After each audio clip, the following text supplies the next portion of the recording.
Alright, ladies and gentlemen, we have a lot going on today. Today we are going to be focusing on our wonderful, wonderful favorite thing to do in all the world, or my favorite thing, and that is inferencing. Inferencing what we read. Inferencing, or some will say making connections through logical thinking. That means stuff that should make sense. The objective over here for you today is very simple.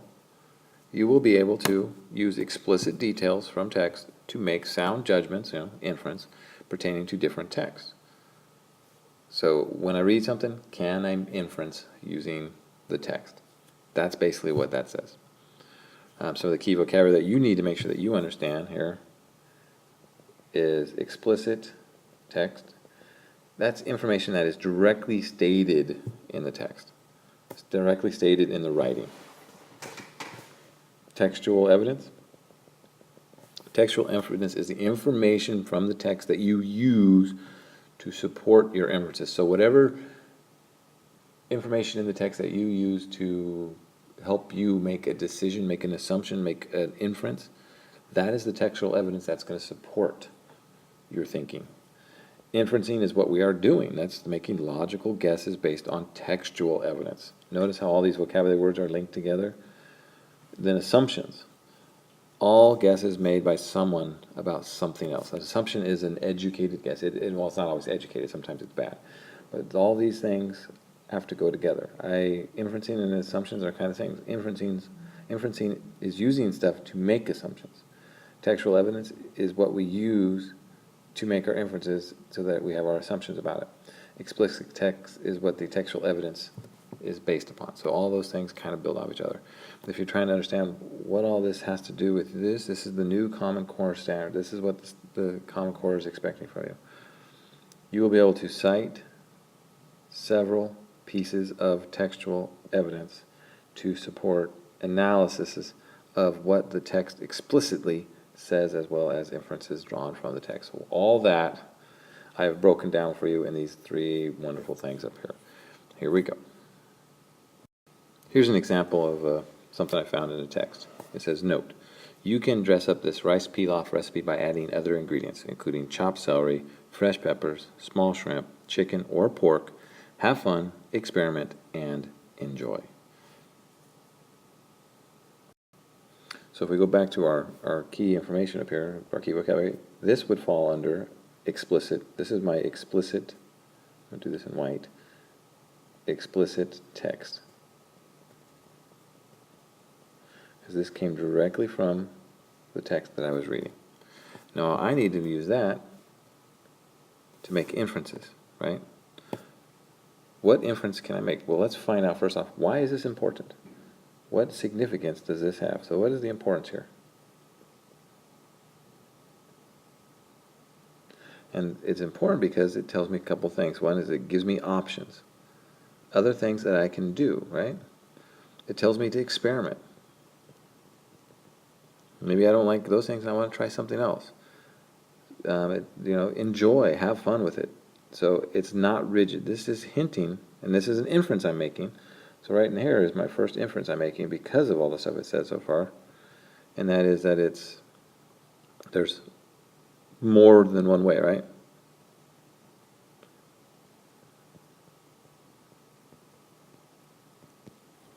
So that's an importance. So when I take this, I take my explicit text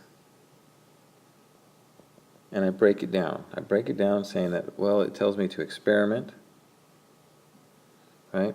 It gives me some other things to try. I could add other ingredients. So I'm not stuck with the ones that they gave me. Have fun with it, be creative. So by taking all this into account, I can come up with an inference. I can go ahead and make a judgment, an assumption that there's numerous ways to make rice pilaf.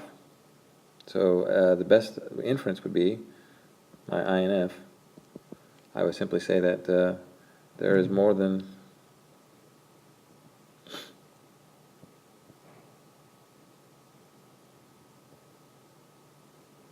to make rice pilaf.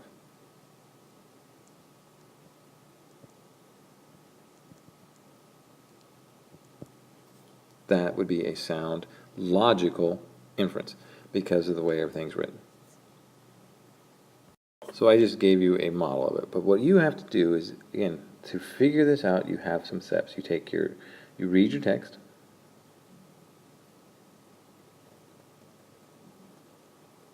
You look for explicit, that means stuff that's stated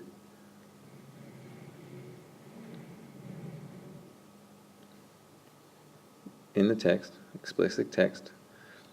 Then you analyze that text. And what you're going to do is you're going to look at, keywords.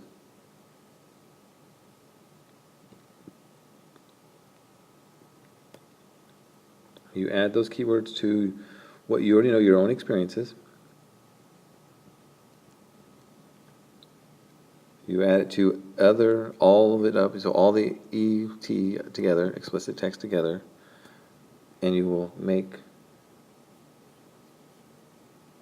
assumptions. Or, what's an assumption? You're going to make your inferencing. Once you've made your inference, you are then going to make sure that you apply the text that supports it. So now I'm going to actually use it. I'm going to turn that text and I'm going to turn it over to textual evidence. Because I need to take the textual evidence and support now that thinking. I want to make sure that it is correct. So you kind of have like that roadmap, that progression. You read the text, and then you go to explicit text, add your analysis to it. So you begin your analysis by using keywords and your experiences and other text. So again, you have to add all the text. You add all that up. And once you've added it all up, you will get your assumption or inference, and then you check your answer. It's kind of like math, right? You add equals this, and then you check your answer by using the evidence to make sure that it does truly support that. You plug and play, right? You go back in and check it. Here's another example of explicit text. I pulled this from some pros. Come join the Rio Bonito Roadrunners at Rio Bonito River Park for a fun run. The run is a benefit to raise money for the Rio Bonito Community Center. After the fun run, the Rio Bonito Chamber of Commerce will host a luncheon. Come, run with, eat with, and help out our fellow Rio Bonitans. Sorry about the bell. So from this text, what can we determine about Rio Bonito? Who or what is Rio Bonito? So what we have to do is I need to figure that out, right? I have a lot of information I need to look at. And what I want to look at is the fact that we have the Rio Bonito Roadrunners, we have the Rio Bonito River Park, we have the Rio Bonito Community Center, we have the Rio Bonito Chamber of Commerce, and last but not least, we're talking about meeting and hanging out with other Rio Bonitans. So if you add all that up, right, this name shows up so many different times. What assumption, what inference can I make using this textual evidence, right? Because at first it's explicit text when I first look at it, and then I'm making it textual evidence to support my inference. So what can I do to support my inference? What information? What can I say? What is Rio Bonito? Well, if I look at it, right, the Roadrunners is a club that's described as Rio Bonitos. The River Park is there. So all these things add up to let you know that this is probably a city or town. That city or town is named Rio Bonito. Those are how you make those inferences. All right, ladies and gentlemen, here's your next one. The cresting gold slowly took its perch above the jagged peaks. Hues of red spread as the dawn fought off the waning eve. Another glorious day, or so I thought. So in this thing, what you have to realize is there's a lot going on, and I need to make inferences, predictions, ideas, all those different things to give me a better understanding of what is being said here. So again, you take the things you know and see in the text, right? Cresting gold took its perch above the jagged peaks. The hues of red spread as the dawn fought off the waning eve. Then glorious day, or so I thought. right? So in the beginning, what's going on? Well, what is it that's gold and that crest? Now, if you're not sure what cresting is, again, that's, I'll give you a little grammar here, participle. So cresting gold. So what is it that's gold, that crest, that rises up to the top? Okay, perch. It's going to move up above the jagged peaks. So what are jagged peaks? Mountains, right? So you picture mountains in your head, jagged peaks. You picture a, let's see if I can find me a gold color here.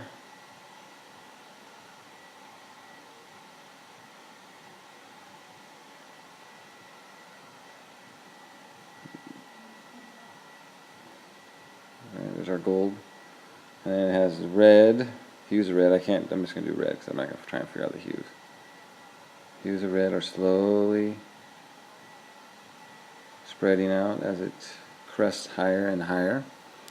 All right, dawn, fought off the waning eve. Eve would be evening. So now it's dawn. So obviously it's morning. And the sun is rising. Now the last line, right, this whole beginning part, how it's cresting gold, the jagged peaks, fought off the waning eve. Now it's poetic, but it's also giving a little bit negative, right? So you got the jagged, that's a hint. You've got fought. So you got some negative connotation going on there, but really ultimately at the end of the day, this is the big hint right here. Or so I thought, right? It said glorious, it's going to be a good day. Well, not even that, it's going to be a great day. But then he said, or so I thought. So that's foreshadowing that what? Something bad. So if I take all that into account, most likely something bad. I could make a good analysis of what's going to happen. This is going to be a negative. Something bad is going to happen down the road. I'll take into account what does he want, all those different things, and we'll go from there. But again, it's making those little judgments, understanding that there's the sunrise. He's enjoying the day. It's it's starting a new day, glorious day. New days bring new adventures, new journeys. So, all right, when you're done there, try the next one on your own and tell me what is going on in there. And then we'll give you your work from there. All right, ladies and gentlemen, take your time, read it a few times, go over and over and over. Use the chart on page 2 of our new baby, the Common Core book, to fill in each of these little things as you go through it and see if you can come up with it. This is a little more of a challenging one, but I think you can do it. I know you can do it. So once you think you have this one, come and explain to me what's going on. Who's John, who's Billy, and what is the situation. And we'll see how you do. All right? Good luck and have fun.